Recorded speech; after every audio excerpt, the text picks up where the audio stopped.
So many times clients tell me that when they get back from vacation, they never touch their camera again. It could go weeks or months without touching their camera.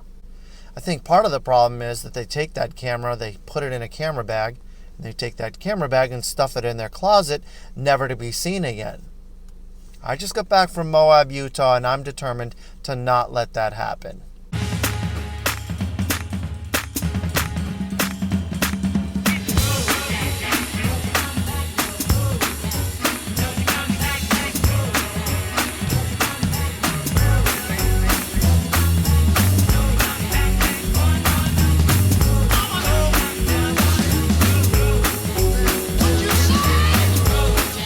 Sometimes I know where I'm going. Most of the days I have no idea where I'm going. Today, I have no idea where I'm going, but I'm determined to find something cool.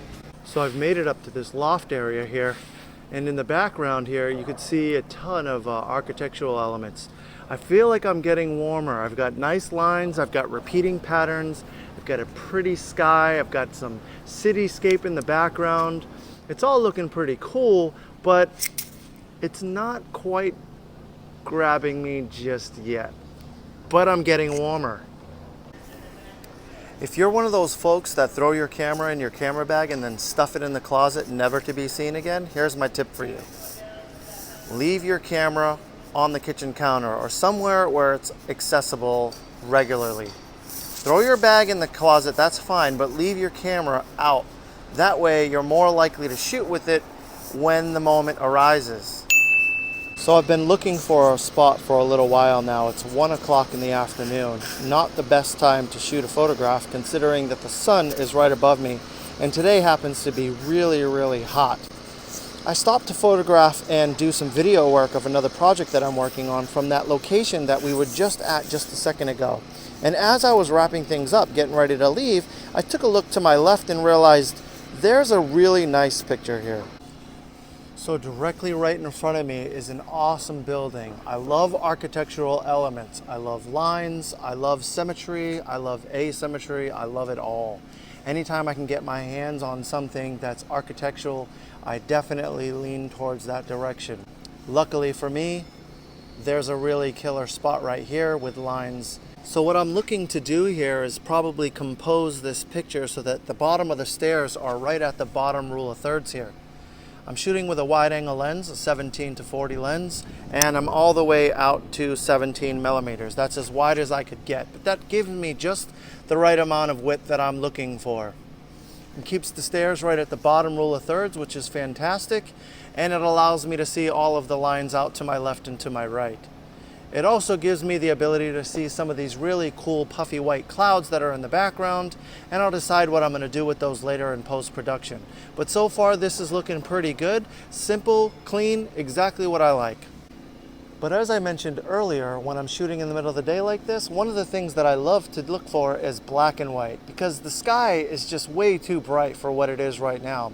So what I'm going to do is head into my camera's picture styles, change this to monochrome, and get a look and see what it looks like in black and white right now without even having to process it. What feels like a long, long time ago, I served in the Marine Corps.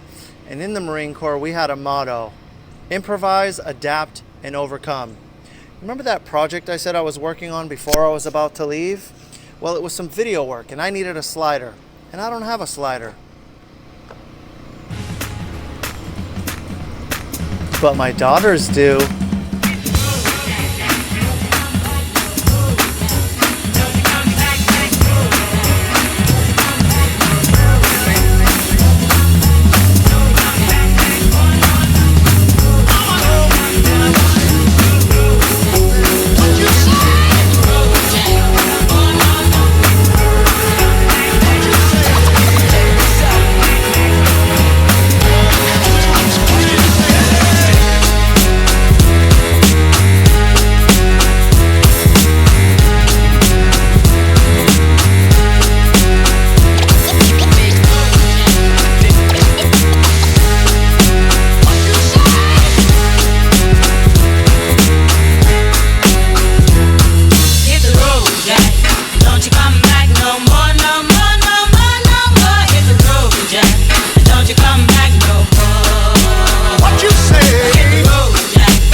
Yikes.